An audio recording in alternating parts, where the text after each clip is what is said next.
All right. Well, nuts to Dave. Let's get this show on the road. We got more exciting stuff going on.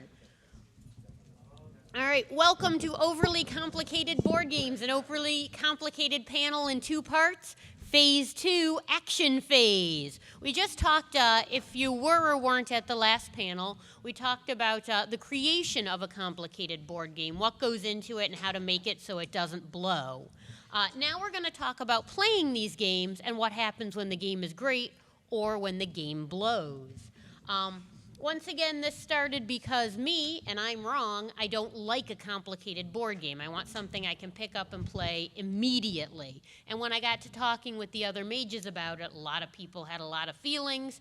So we decided, well, let's make a ridiculously complicated panel. We're going to go over the rules because it's a complicated panel and we got to have complicated rules. Everybody, my panelists, have dice. You can roll them. That's how many minutes you get to speak. That times 10 is how many seconds you get for answering questions.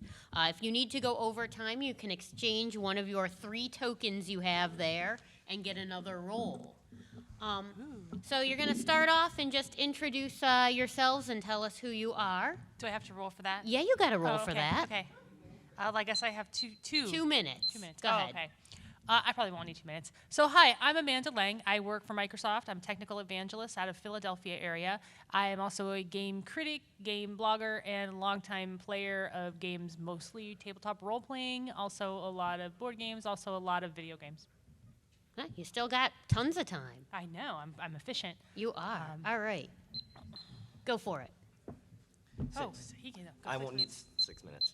Hi there, good afternoon. My name's Fred Wan. I have written and done story plotting for a CCG and RPG called Legend of the Five Rings for the last 14 years.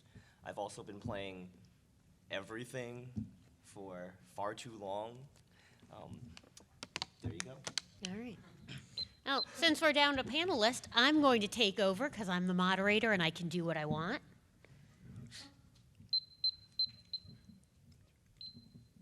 I'm Laura. I'm actually a laboratory scientist. I have no official experience in games other than being a tremendous enthusiast of all games. I like everything from war and tic-tac-toe all the way up to Arkham Horror. Although anything that the rule book is too heavy for me to carry, I just don't have the time or patience for, and I love video games. All right.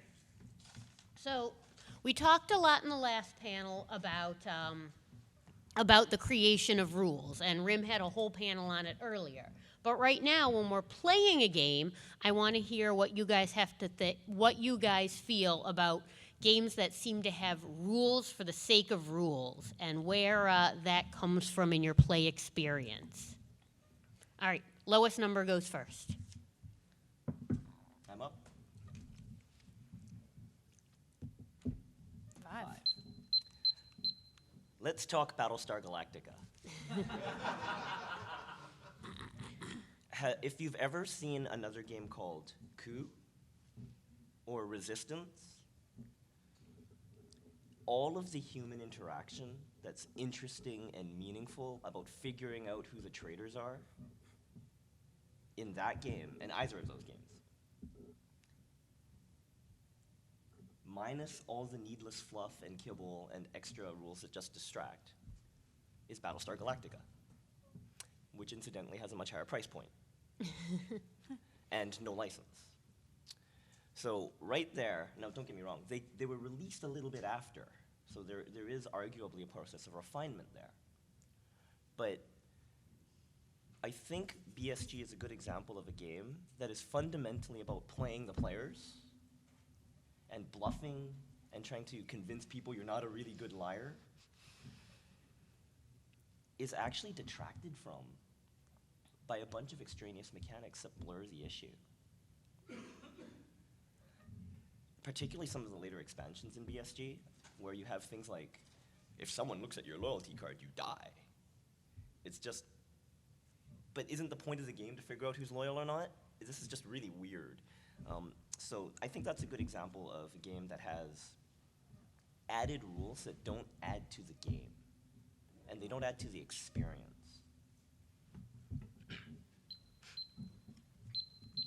Oh, I All guess right, I roll. yep. Roll. Yeah, 4 minutes. So I come from a background of doing a lot of role-playing style and story style games, and that's where a lot of my focus in like playing games has been. So I always try to look at like what is the game trying to simulate, and when it's a board game, it's usually like some kind of detailed interaction.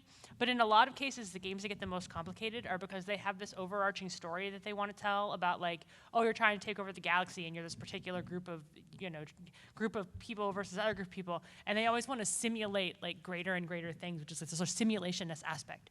So if you've got, like as an RPG, for example, something like GURPS that tries to simulate everything under the sun, all of a sudden you've got so many rules because you're trying to make it more realistic. And I think that is where rules tend to get overloaded, like both in board games and in tabletop games in general, is when people are like, I really think that I want to simulate this down to the exact science, so you need to be sure that you also have like a scatter roll to see if you miss a shot, which direction it goes in, and like whether that adds to the experience or not and makes it more fun is the part that I think is debatable. So I think when, like, if you're in the design aspect, you have to think about, is this about trying to make the game more interesting, or is this about trying to make it more real in some way? And what do I value in that proposition? And like as a player, a lot of times I'll throw away rules if I don't think they add anything, just to kind of get the basics down before we add more. Oh, there's an optional second rule where you have phases and you have to do this extra piece. There's a lot of times those rules you can kind of push them to the side to start out to learn something. So. All right. Well, since I'm playing third panelist. Oh, 1 minute. 1 minute. Here we go. You gotta go fast. I'm awesome. So, in my opinion, anything where the rules are listed and then you turn the page and there's 700 extra rules, at that point they seem like rules for the sake of rules. If playing the game part of your instruction booklet doesn't have all the rules in it, what are these extra rules adding? And that comes to a point where it seems like these extra rules are for all those sort of special circumstances that occur in a game. In the last panel, I mentioned a game, Flame War, which is pretty simple until in playing it, we ended up in a loop where we couldn't close any of our chats.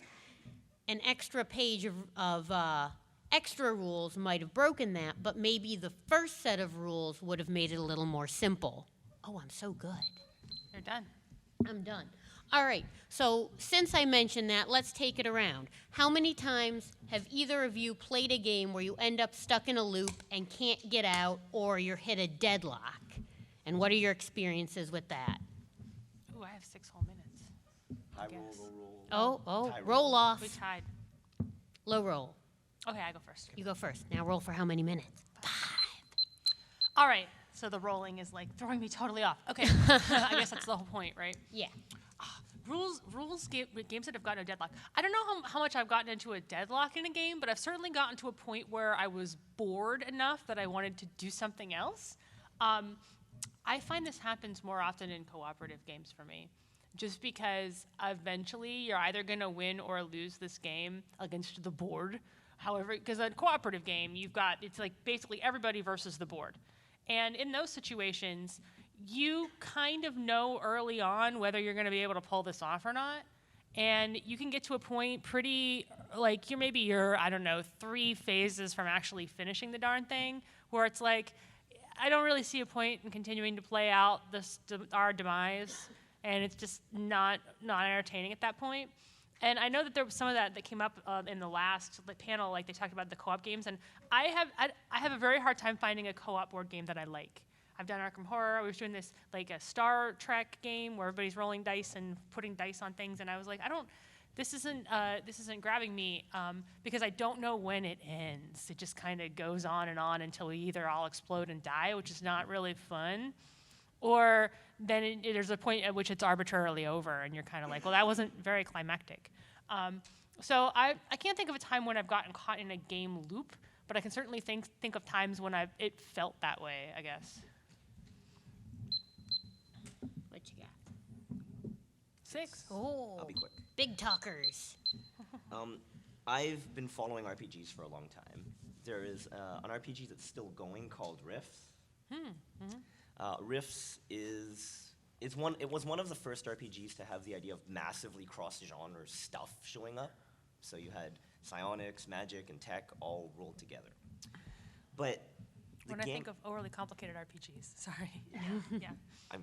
we're about to go into that. But the game also would do things like list the mass and the armor thickness and so on of various mechs. Only none of it mattered because they had stats. They had hard game stats.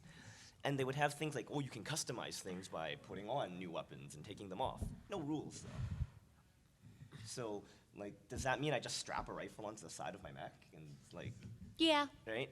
And so you've got a universe that purports to be realistic or is giving you information that makes you think we're trying to have a universe that makes sense, and none of the tools you need to apply that to the actual game state.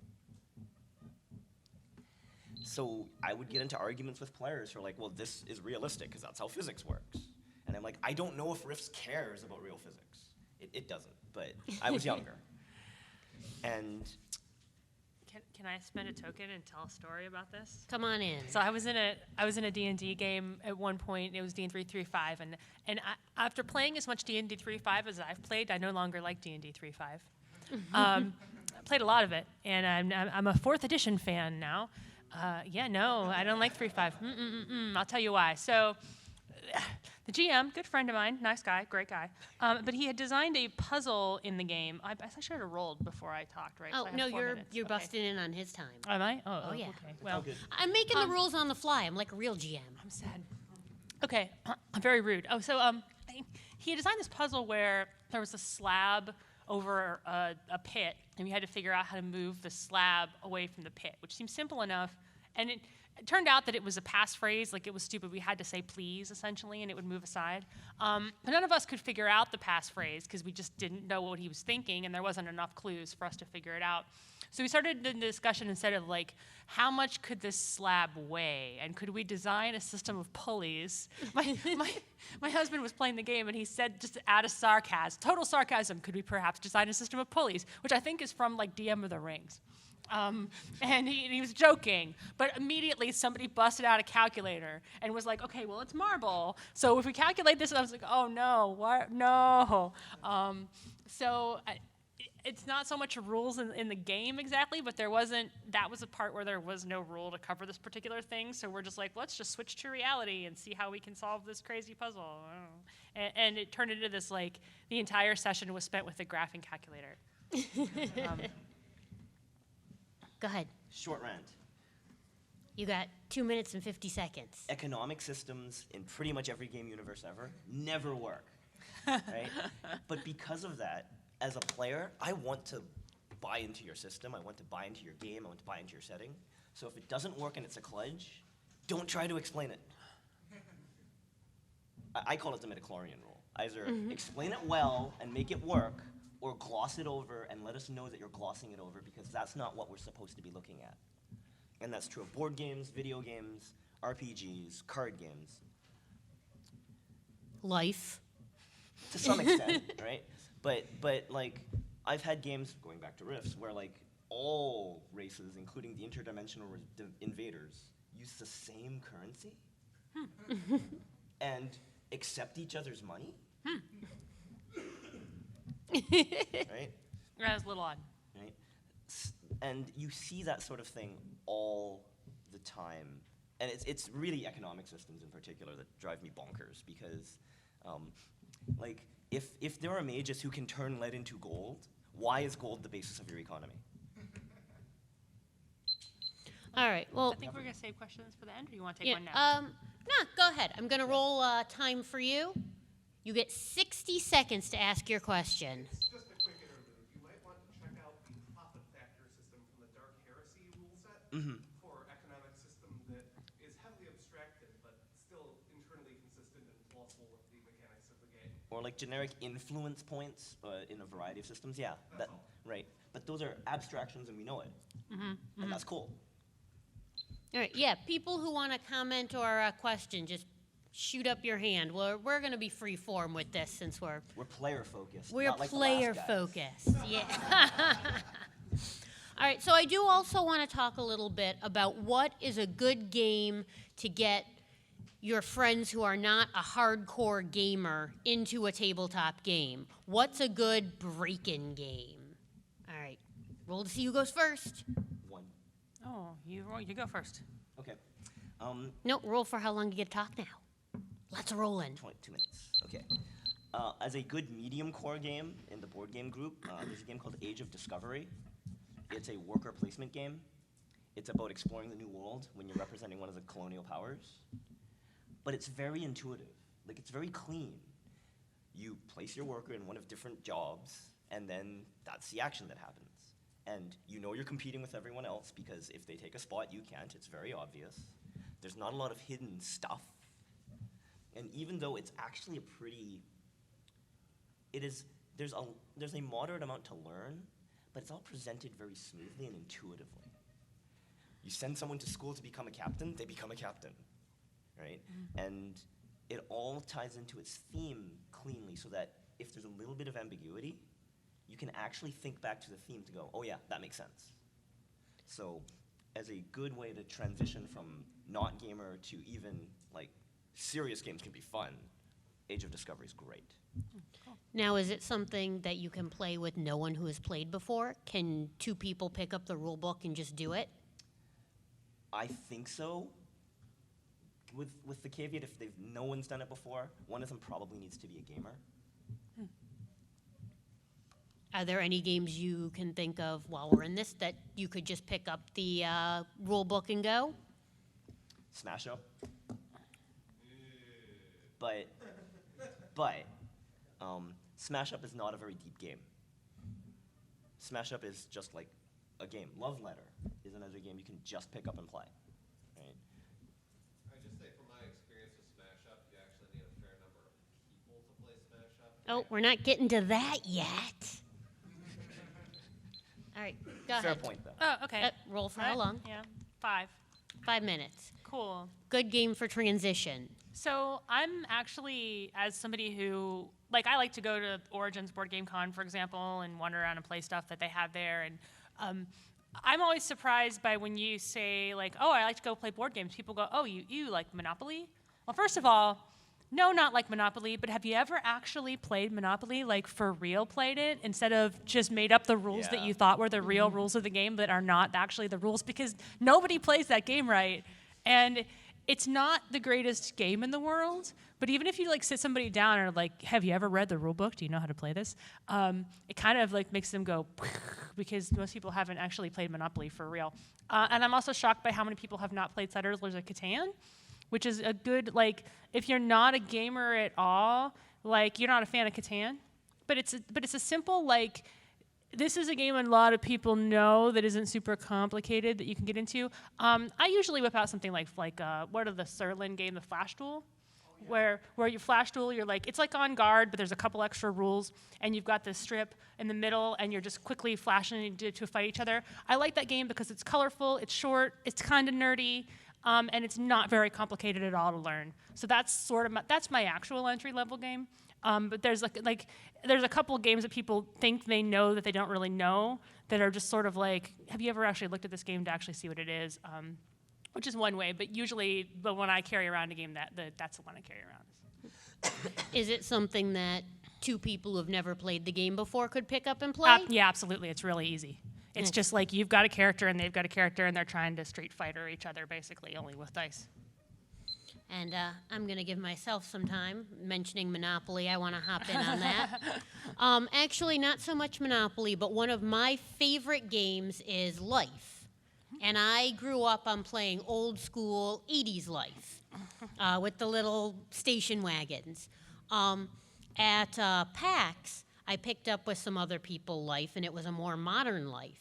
And the game is entirely different from the one I have sitting in my house. It's not just spin the thing, move your card, do what it says. There's all these different parts about getting a job and what kind of car and like what kind of thing you have to do before you can get married. It made it such a different game that I finally understood why one of my coworkers said, "Oh, my son always wants to play Life. I hate Life. It takes 5 hours." I'm like, "What are you talking about?" And I finally understood. It's a totally different game. So when you sit down and say, "Have you really played Monopoly?" I've played several different versions of Monopoly that are all just Monopoly, not, Star Trek-opoly or whatever. And they're still very different games depending on when they came out. So even our classics are constantly changing just enough to make them a different sort of thing. Got another couple questions from the audience. Yeah. All right. Go ahead. Hang on.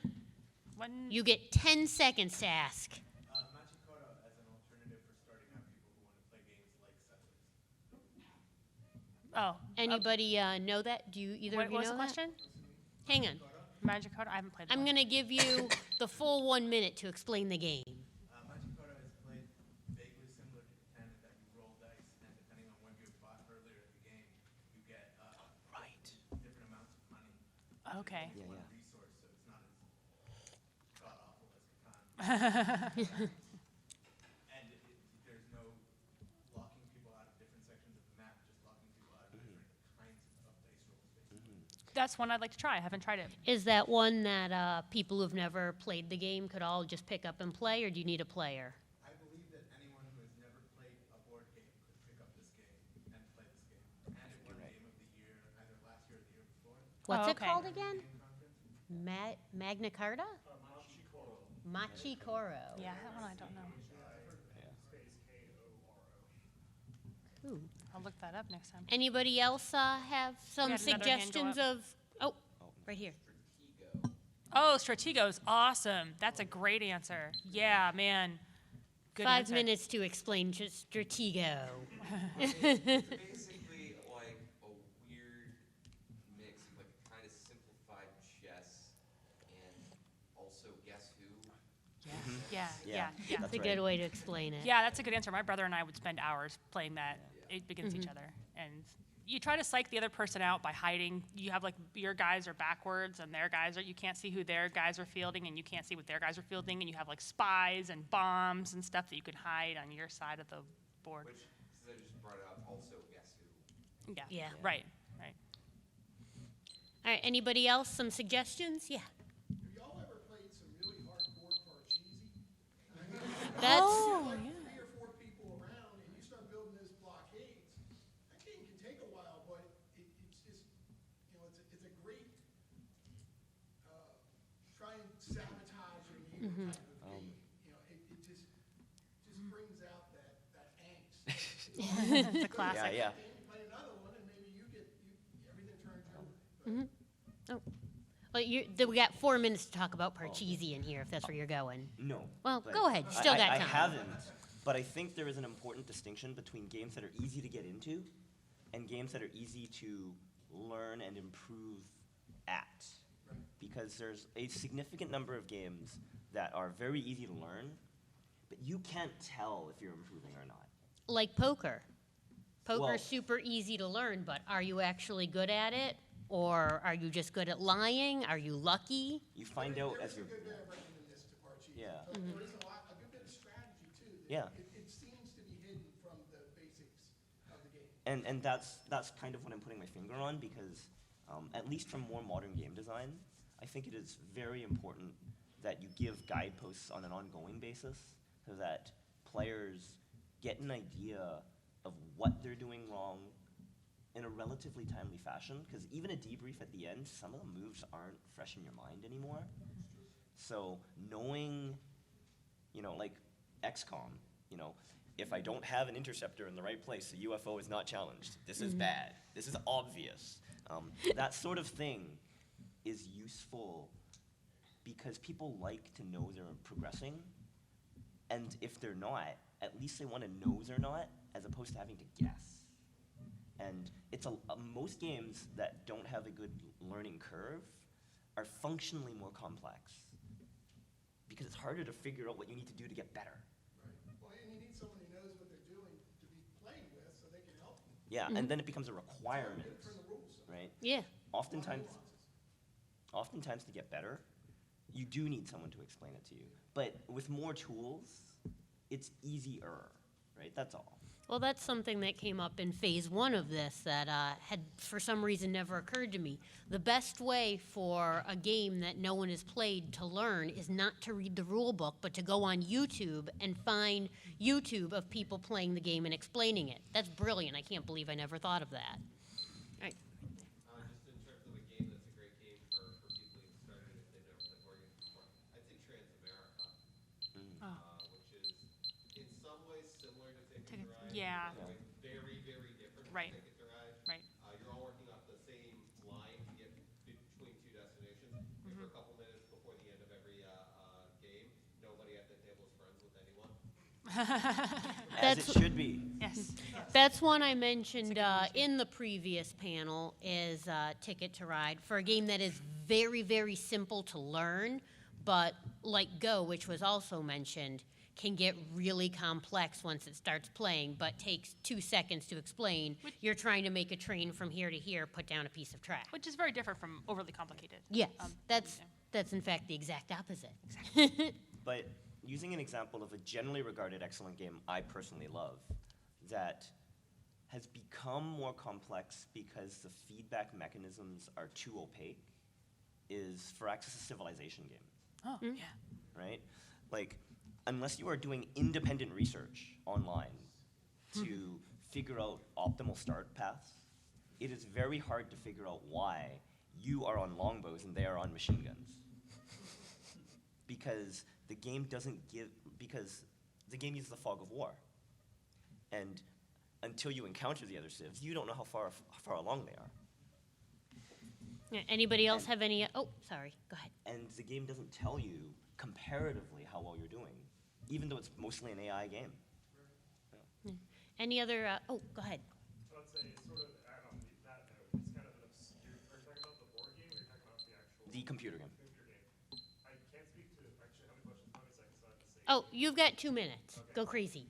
I'm not sure about the other civs, but I know in Civ 5 particularly, which is kind of the abstract point of it, but if you actually go over to certain texts and highlight over them, you can see that if something's not discovered, it's the full cost, but if something's Yes. like less than that, it's a detriment. But they don't explain that during any of the tutorial or any of that sort of stuff. There is a mechanic in the game where the number of civs that you have encountered that have a tech that you don't reduces the cost of the tech. It's not obvious, right?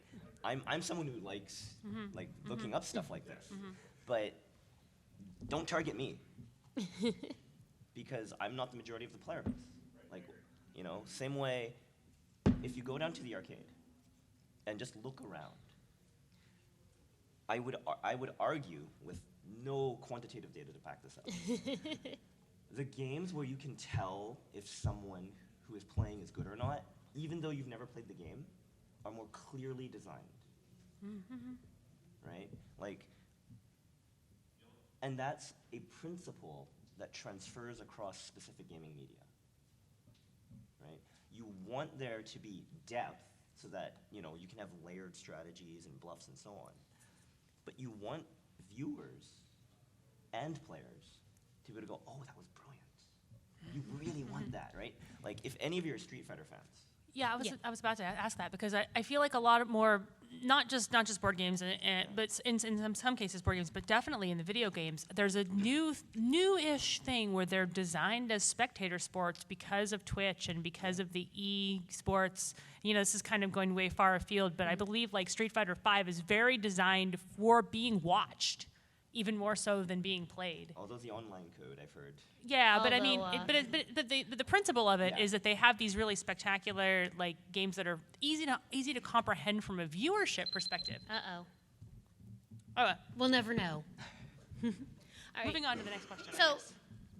we're going to move along and talk, as was touched on by Hatless Professor Layton over there, for games that have a optimal number of players. You'll pick up a million games and they say, you know, for 2 to 20 players.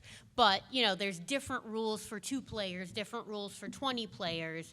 Games have optimal levels of players, and how do you determine what game is good for how many players? Oh, we tied. fight! We tied. Now I'm at 2, so I'll go. Okay, And now I have 6 minutes, so I can talk. you can talk. Cool. So I am a person who has always been like, hey, the more the merrier. Come play whatever we're playing. You know, let's get as many people around the table as we possibly can. It says you can stack 8 people in this. Let's do it. I've discovered over the years, after running a great big rooms full of tabletop role players, that your sanity will cap out at a certain number in terms of like how many people you can moderate a game for. If you're a GM, which I've done a lot of, I have had tables as big as 12 people. That's mad. Don't do that. What we end up doing is just split into 2 small groups of 6, and I just go back and forth. And then I ran a D&D game that was like 7 players, and that was still huge. I feel like the optimal is usually 5. But I feel like much less, and it gets weird. I don't like to play that particular kind of game just one-on-one. That doesn't really ring my chimes. I like to have a group. So like 4 or 5 people is a good number for a role-playing game for me. In terms of board games, what's on the box, it varies a lot because it depends on the game that you're playing, how many people is really optimized for. I like Betrayal on the House on the Haunted Hill. It's one of the few co-op games that I think is really fun. But you need to have like 4 people at least, maybe 5. It's kind of, it doesn't really work with 3. I don't think you can play it with 3. I mean, I think you technically can, but I don't know if that's ever To really. bust in there, Yeah. I think Betrayal on the House on Haunted Hill is a really excellent sort of transition from a complex, easy game for people who aren't real good gamers. You do need someone who is a solid gamer, but if you have like 2 or 3 friends who are kind of nyeh, that's a really good transition game. I would say the only tiny gripe I have with Betrayal is that some of the rules are a bit, like, rigid in a way. So, for example, if Yeah. you go online and look up Betrayal erratas, there's, like, pages. Yeah, there's a lot of errata for Betrayal. That's very true. We're on scenario 46. And it's errata that's specific to which like random scenario you happen to pull at the start, because it's like a different story. And it's also a game that can eventually sort of run itself out because you've been through enough of the scenarios enough times that you've seen everything. But that can happen with games that are trying to simulate something, and then that's the time when you either like buy an expansion pack or move on to a different game. But that's a game that's depending on 4 how is many good people. for that. Yeah, like depending on how many people, you can have a good time, or you can be like, that was just sort of awkward. And there's some games where if even though like it'll have 8 people, it'll be too slow with that many people. So I mean, it does vary a lot depending on the individual game. Go ahead. No, corner roll. 2. 2. On a personal level, there are very few board games I enjoy that have more than 4 people at a time. Even the ones that are designed for more than 4, there are often times where I'm like, I'm gonna get a drink now. Yeah. Still waiting. RPGs, I kind of agree. Like 4 to 6 is my kind of ideal group of players. 1 more game master. Even multiplayer games. I think MOBAs are the exception that manage to pull off 10 people in a game at a time and have everyone feel significant. It just feels like at some point you feel like you individually do not have enough input on the game state. And that's not really a complexity issue, but being able to pull those threads to figure out how much you did and how much that affected the overall outcome versus we won is actually like a meaningful thing, because it increases not user satisfaction when you're done playing, but user satisfaction when people are talking about what happened. Yeah. One of the things you touched on was a lot of downtime between turns as you add on players. Yeah. One system I found that's very effective is for mitigating that for more players is when a lot of players play simultaneously. Yes. For example, Cash and Guns or Race for the Galaxy or something. Yes. Like That's Rafe- how I play Arkham Horror, is everybody takes their turn at once. It goes much faster and it's actually a lot more fun. The problem is when the original design envisioned you having information from other people's turns, and that's part of the strategy of the game. So you're making it harder for yourself in Arkham Horror, but then you can actually play. Yeah. And I think there is a lot of good utility from house rules that become popular enough that they become part of the kind of official variant of a game. Is there anybody? I don't know if I do roll dice, but is there anybody here who's like a big fan of Arkham Horror who loves it? Yeah, right you do. there? You All do. right. Sell me on Arkham Horror, because I've right. played it a couple times, and it's what I think of overly complicated games that I don't enjoy. You That's get- the top of the list for me. You get 1 minute to sell her on Arkham Horror. Yeah, I don't know. Like, Go for it. Why do you like it? yeah, just why you like it. Like, sorry, I put you on the spot, but He's a filthy liar. 30 seconds. Yeah. Anyone want to champion his cause? Anybody? Oh. yeah. Arkham Horror. I like Pandemic as a Oh, yeah. player game where y'all are on the same team because it's quick. I mean, you Yes. can Right. Yes. get it done in 30 minutes, and it can be totally different than the previous game depending upon the variables. And when you're when the world is doomed, you're not stuck playing for another 5 to 10 turns. Right. Yeah. You also Yeah. want input to them. I mean, Yeah. you're right. 4 players is great, but Yep. we only have 3. We'll just create a ghost player because Yeah. we're playing them anyway. Yeah. That way, you still have that 4th player. I have an entire other rant about co-op games where one player takes over, but that's for another day. Yeah. Sometimes one person's a little bit better, but the others Yeah. can learn. Yeah. I'll explain why I hate Arkham Horror real quickly. Oh, hang on. All right, you get 1 minute to explain why you hate Arkham Horror. I hate Arkham Horror because when I got to like a big group of people who were playing it, I realized they did not know any of the rules. Sometimes they were supposed to read very carefully. There's certain sequences. Yeah. But because it's a cooperative game, everyone just agreed upon their wrong rules, and then they didn't know why it didn't work very well. But to add on to that point, I think one of the crutches of Arkham Horror and some of, not to bang on Fantasy Flight too much, but some of the Final Fantasy Flight games is that there's not a good reference sheet for a per player basis, and everyone has to revert back to that giant. Oh, yeah. Actually break it down and understand what's going on. I feel That's like fair. if there was that one tiny sheet that said, boom, boom, boom, boom, boom, you're doing these things, it'd be a much more tolerable game. I think Pieces to punch out the very first time. Yeah. Right. It's just way overcomplicated. I feel like my Yeah. worst experiences with those games is basically introducing multiple new players at the same time. Yeah. Because it's like, it supports 8. All 7 of my new friends can play Yeah. this. And it's like, Yeah. It's wow. particularly bad if all those pieces are absolutely necessary because otherwise the game has too much cognitive load. you'll never know. It's Well, that's good. impossible to win. So, Yeah. I mean, it's not even like you got a chance. Whether it's have good players or bad players. So we talked a lot. It seems like sort of the optimal number of players for most board games is 4. Do we agree on that? Now, yeah. Me personally, I live out in the middle of effing nowhere. Like, my only neighbors are cows. I got one guy to play board games with. It's really hard to find a decent 2-player game. You can come up with some really good party games for like 20. Can anybody come up with a really good 2-player game? All right, Oh, there's some. Yeah.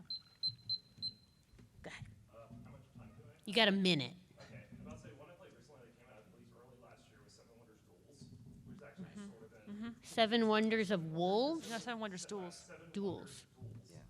Because 7 Wonders is cool, but you need like 4 people. The problem with Seven Wonders is with 2 players, it's like, here's this imaginary 3rd player that sort of acts like a trading depot.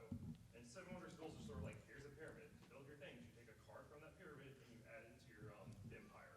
Or you pay the requirement for it. And for anyone that's not familiar with Seven Wonders, the original, it's like a drafting game. But this game is basically, it's sort of drafting, but sort of visual drafting, but some stuff you see and some stuff you can't see until it unlocks further up down the pyramid. So like, it hasn't been out very long, and everywhere I look at it's kind of sold out, but like, I've enjoyed that so far. But it is, I do agree, there isn't that enough 2-player co-op games that scale from 4 players down to 2 players that are effective.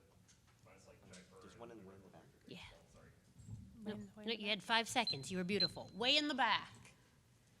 Yep, black sweatshirt. You got. Go ahead. What was that? Sherlock Holmes Consult. Explain it. You got 40 seconds. You have basically 10 mysteries. You solve them, and you vary away from 1 player up to as many as you really want. You do it competitively or cooperatively, and it doesn't really matter. It works just as well with 1 player as it does with more, but generally speaking, you want. I find it more fun with 4 players, but that's just because there's more discussion and Right. theories about what's actually going on. But it's essentially like a mystery solving game. And the one flaw with it again, if you have mysteries, you run out of mysteries because once you solve Yeah. them, you don't really can. Anyway, A lot of people all right, to be over there. Hat. You got 50 seconds. Rivals for Catan is not bad. It's cards, and you're each building your own territory, but there's enough cases where you can mess with the other person's territory that it's not completely disconnected Is it complicated? Excellent. I would say that while I don't like most deck building games in a two-player format, if it's just myself and someone else, we break out the CCGs.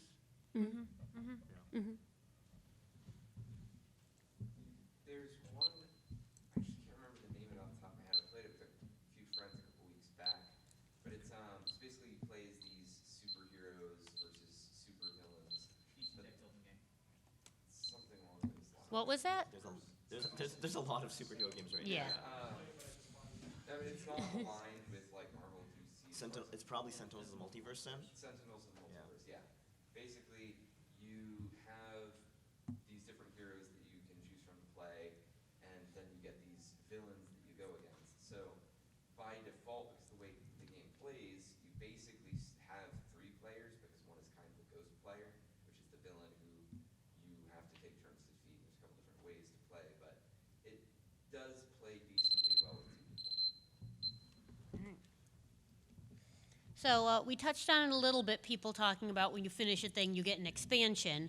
Let's talk a little bit about playing with expansions when you have a game and it's established and you've gone through it and you're like, all right, I get this. And then an expansion comes out and you want it. And what happens then? Oh, take your 6 minutes. I know you want it. Well, we're doing low first? Okay, well, I'll take 6 minutes. You'll I do do. it. I You do. want it. I can feel it. The issue that I run into a lot is that my friends will have played the game a couple times, buy all the expansions, and then when they're teaching to me for the first time, they want to have 2 expansions stuck on it too, because that's the way they're used to playing it. So like the first time I played Arkham Horror was a complete disaster because not only had 3 of us never played it, but it was New Year's Eve and we weren't even sober. And, you know, I mean, that's just honesty. And I think he stuck like 2 expansions on the side, like this black hole thing, and like, yeah. And I think we made 2 turns around the table before we were just like, we don't really care anymore. Let's do something else with our time. But people get used to having the expansions are cool, and we're gonna add them, and then you know, and it you don't want to feel like it's a new thing. And I'm smart; I'll be able to figure this out with the expansion stuck on it. It's okay. Or like the sequels to games, or maybe the game is it's small, but we're gonna add this additional deck of cards, or maybe your friends have bought 2 expansions and just shuffled them together ages ago. Like it's a card game and they've just shuffled everything in and they don't even remember how to play the game without the expansions anymore. So I think expansions can sometimes be a problem, although I think that they're great for the game creators because it allows them to continue to sell their game more. So there's a good economic incentive for them to exist. But they can be a little tricky on the player side because I feel like there's something that you should only like experience with these kind of games has finally taught me this. You probably shouldn't play with the expansion the first time you play. Roll for time. You got hit 5 minutes. The other thing that worries me about expansions is there are definitely times where they feel tacked on, right? Or even worse, there are a handful of expansions out there where I'm like, the game's worse. Right? Like I actually mildly enjoy Battlestar Galactica, but the Caprica expansion just makes me go like, why? It seems to just slow the game down and bog it out for nothing. And at the same time, people want more content on their favorite game, Yeah. and people don't want their favorite game to feel fully explored. And it is a challenge. Like, if any of you have played Race for the Galaxy, I think the handling of expansions in Race for the Galaxy was very, very well thought out, right? You had that first cycle of expansions, and then, you know, the designer said, these next expansions are designed to be expanded on the base game. Just ignore the other expansions if you're using this cycle. And I'm like, that keeps complexity manageable, it keeps budget manageable, although Race for the Galaxy is not that expensive to begin with. And it allows him to focus on particular themes that he wants to focus on without worrying about how they interact with previous card sets. Plus, in a deck building game or any other game where you're drawing from a pool that is fixed, he doesn't have to worry about card dilution either, which on a design level is a nightmare. Out in the crowd, any feelings on expansions? No? Oh, there we go. Okay, so one of my go-to games with my friends is Ascension. I'm familiar with it, yeah. And we own a lot of the expansions, and we just find ourselves not touching them because we'd rather just play the Yeah. base game without them. We'd rather like almost explore the base game more in Yeah. depth to a degree and see what it's like with all this tacked on crap. We think the core product was good enough. And that's going to be a little bit subjective, but I actually think it's something we need to be more mindful of in the industry, because don't get me wrong, a lot of the time, if you like the game, you'll buy the expansion. That's the observable market behavior. But on some level, if you're making a game, you kind of want to make something that's fun and cool and neat. And why would you want to bring out like something that actually That wasn't good enough the that- first time that around. you yourself Yeah. wouldn't play Yeah. if you had the choice, right? And oftentimes that is a retrospective analysis. But it does seem to happen now and again. I don't think it's the norm, but it happens enough that I'm like, I still have tokens left. Can I also talk about RPGs? Because this is something that I think Yes. very connects. As somebody who has done a lot of GMing and has run campaigns that have lasted multiple years, so you're like, okay, everybody, we're rolling up characters, PHB 1 and 2 only. And then you're a dick when PHB 3 comes out. Yeah, and what about the splat books and all that? And what happens is every time they put out a new splat, everything's just a little bit cooler and a little bit tougher so that you buy the cool splat. And then I have to be that person that's like, oh, I haven't vetted the splat book yet. I've got to either trust that you will pick something that won't unbalance the campaign as it is already, or I have to like give me a day to read the splat book so that I understand what the heck you're putting in my campaign. And either way, you're that person. Like you're stepping on somebody's fun, man. So you either have to be the person who's like, okay, listen, no, I'm putting my foot down. No new books get added to this campaign. This world is perfect as it is, and you can't throw ninjas into it for no reason. Or You I can have- always throw ninjas in it. or I have to be that person. Or I have to be that person who's like, oh yeah, whatever. They just put it in the game and just hope it fits in somehow. And I've tried both approaches to success. Like there was times when I had like a campaign document and this is all that's allowed, and boom. That takes some time to prepare, and then people will come to you later. But I really want to be like this new thing that's in the third player book, and you're like, all right, can I fit that in? Do I go back on my previous word? Do I rewrite the campaign document? So it's that there's always that tension, especially if your campaign goes on for a long enough time that they keep updating the product. in RPGs, expansions are hugely difficult because, like, I've written a bunch of them, right? And there's an issue there when you add more detail. Like, this is not even looking at mechanical splat. This is just looking at coolness factor or setting details and so on. Setting details are a big problem sometimes. Where yeah. suddenly, because I've added a nuance to something or a specific historical fact, someone somewhere might actually be like, my character history is invalid now. Or my best friend, well, actually, his father's mother's brother killed my aunt's dog. But when you're on the writing side, that's what people want to read. They want to know more about the setting. And often they want more splats and more classes and more magic items and so on too. But quite often people in RPGs want more setting information and detail, and they want the world to feel alive. You don't play an RPG if you don't want to build a world. Yeah. I mean, And on the writing side, I write RPG stuff because I want to build a world. And it's actually an interesting... oh no! It's an That's too interesting interesting. what? Do you have any tokens left? Yeah, he's got them all. He's got 2 left. He's got In two fact, left. I'm taking David's. There you go. Take that, imaginary David. Go ahead. In fact, like, that's part of the fun of writing RPGs, right? That's me failing. And I want to facilitate that for a player, and that includes the release of supplements and expansions. Because there's often way more going on in the skull, both coherent and not, than what I can put into any single book. But because it's coming out in phases, and sometimes over the course of months or years, oftentimes you will see really modern stuff in the setting be glossed over or not Yeah. not detailed, so as to not mess up people's campaigns. Yeah. Or like maybe when the book originally came out, there's like a map with a bunch of corners that are not defined per se. Like we'll fill in the details about these nation states later, and then a splat comes out that describes it in a completely different way from how you'd been role playing it because you decided to go off in that direction. So you just have to ignore the splat at that point, which is sad. But You have a question? we have a question in the audience. Yeah, go for it. 5 minutes. Yeah, we'll get 5 minutes for discussion on this. Do it. So the one thing, at least with expansions, that I sometimes are fearful and cautioned about is that when it changes the initial setup or how the base rules of the original game work. Yeah. Mm-hmm. And that really irks me at times. So for example, I'll just do two drastic examples. So Catan, for example, with seafarers or cities and knights, the setup's pretty simple and almost close to the same thing. But like to the point of, for example, if those have played it, innovation, or to the point of Machikoro, the way it changes the Machikoro is now instead of having this set pool of items that you buy, it's now a randomized set of 10 items that are displayed out. That drastically changes the game where it's like, okay, I have everything available to me in the original game, I can pick and choose what I want.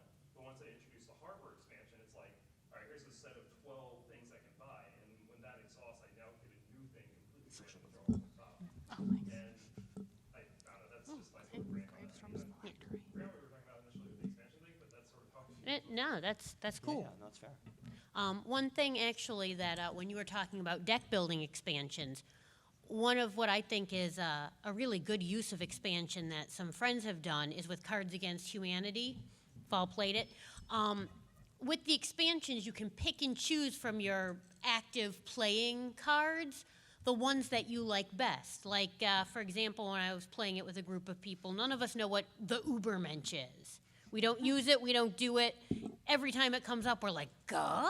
I have some cards that came as like freebies from PAX, and a few of them, if you weren't specifically at PAX or read Penny Arcade, they don't make any sense.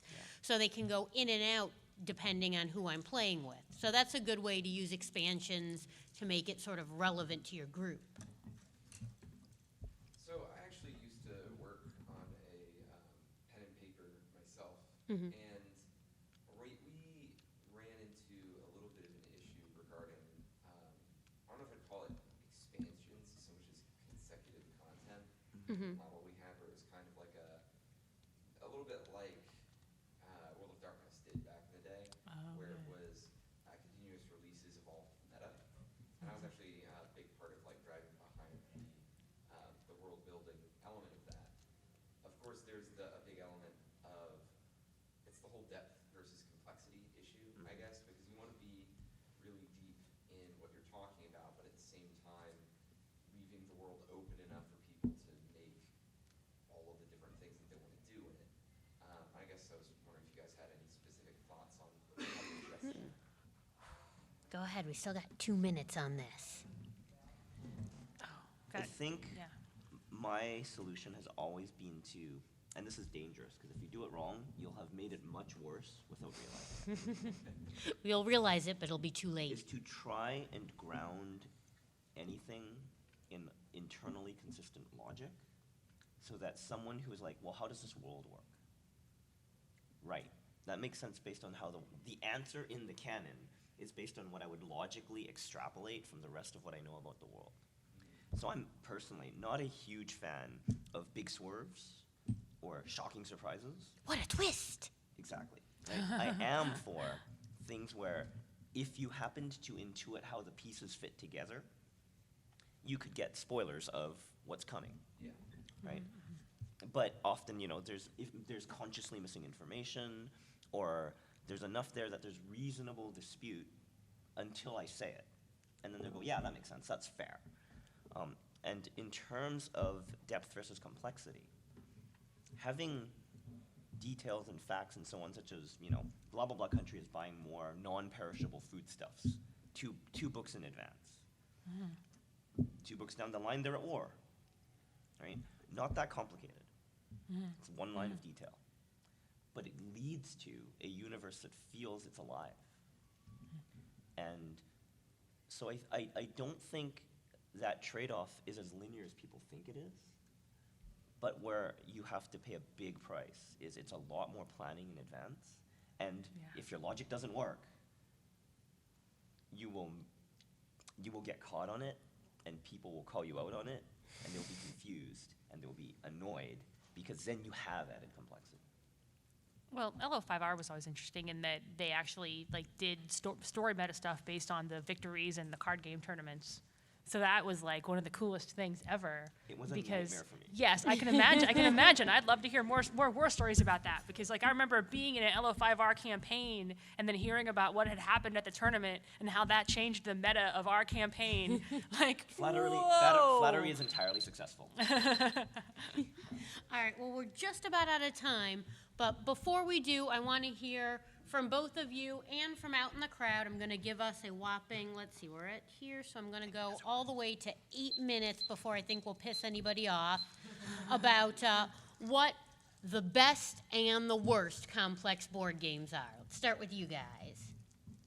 Oh, I have to think about that for a second. All right, Best we'll and come worst back. complex board Out games. here, best and worst complex board games. Come on, all right, up front. Twilight Imperium. Oh, I love Twilight Imperium. All right, well, why? That's a answer. great All answer. right, all right. Yes. Why? Why is it the best and the worst? Or is that too hard? Depth, but it also has a lot of complexity. It's really intimidating to new players, but you can also get a lot out of it. Also, there's a few inconsistencies, I think, with regards to the universe they've made, but it still works, so I like it. Yeah, yeah. What else have we got? Oh, green. Zombies. The zombie. But best or worst? Because worst. Depending on All right. how you play and what expansions you're trying to Oh yeah. Ooh. That's Ah. another terrific answer. have different meta rules and things you can change of depending on how your group plays, or this person always rolls sixes for some reason. I played with 10 of the expansions, but we've only incorporated like 4 as the city, so we can use the tiles together. I've had so many people that are brand new to games be like, "Oh, zombies, this looks fun. Let's play this," and I'm kind of like, "Oh no, that's not where you want to start with." Yes, absolutely. Get to 23 zombies and then die, and then now we're playing for another 2 hours. One on each side, yeah. Yeah, back there, because you were up first. Yeah. I'd say the worst, I think it's, is it Curse of Dracula? It's the Call of Cthulhu game, but with Dracula. Oh, yes. Fury of Dracula, thank you. It's unplayable without a seasoned GM. Yeah, I played it once. All right, Let, Only once. let me just steal a little time for a tangent on this game, unless you want to tell it even better. This handsome gentleman is my husband, by the way. And for our wedding, for his bachelor party, they decided to bust out Fury of Dracula. The party was a disaster. The problem is we had one friend who was one groomsman who was coherent. We had one who just come from Japan, so he was out of his mind, and then 3 who took the red eye from Seattle over to the East Coast, and they're like, "Oh, we'll sleep on the plane." You don't sleep on the plane. That's not a group to try and get a game that's that complicated to play. We went roller skating. I had a grand time. Right. One of the best complicated board games I like is Small World. That's a good one. Yeah, that one's fun. That one, the expansions are a lot of the expansions are very easy because they will add more content without adding more complex rules, as well as there are rules expansions. And Yeah, that's fair. it's easy to pick up, but it still has a very high skill cap, so you can keep getting better as you play it more. I think a good example of a good complex game is actually the original Dune board game, which is not actually that easy to get into, but it feels like Dune, which actually matters because the game is significantly worse if the people who are playing are uninterested in Dune. But that ties a lot of the game together. And when it was re-released as Rex, the mechanics are probably a little bit tighter. But actually the loss of the unifying thematic and the feeling of kind of jury-rigging of fluff, and I'm a lore guy, so Right, right. maybe I'm a little biased, right? Made it feel like a better game, but not necessarily a better experience. Anybody else, best or worst? With the glasses, we had you recently. Yeah. I was going to recommend Horus Heresy as a complex game.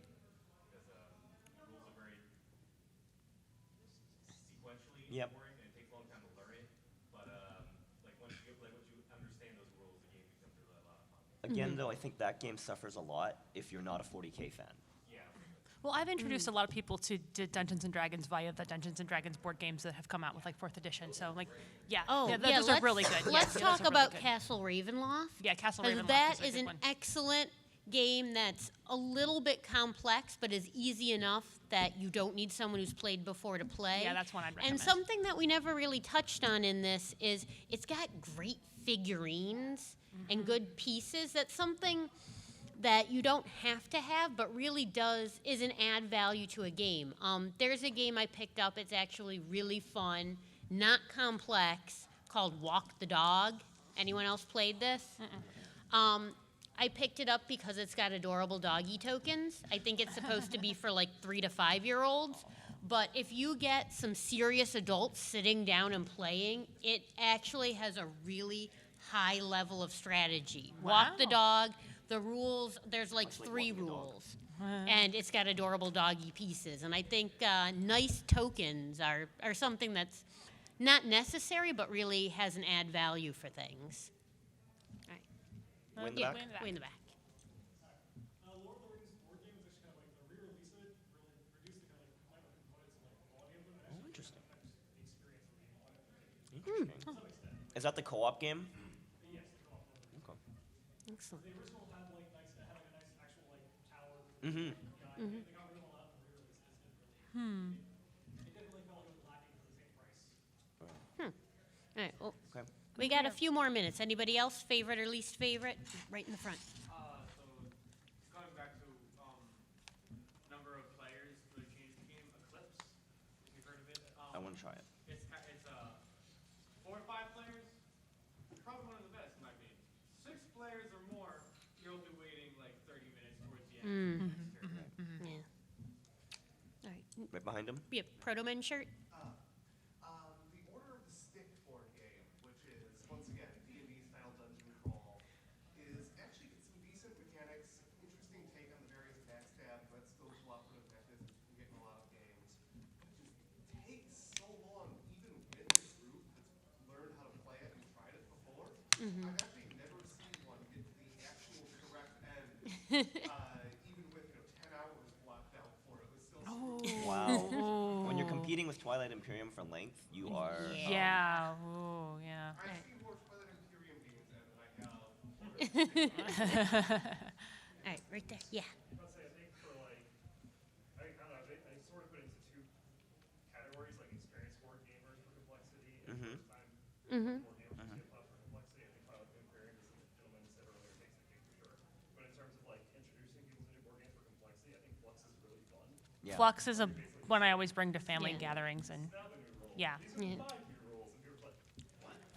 Flux is a game I just usually carry around with me, and like because even like your family, they don't think it's too weird to play this game. It doesn't have like any strange like, especially if it's just vanilla Flux. It's not like it's a nerdy game per se. It's not That's like also when you can mix and yeah. match. Right, you can mix and match the sets and stuff, and so Oh. yeah. And we're going to call that officially out of time. But thanks, everyone, for coming to our discussion. It was a good time.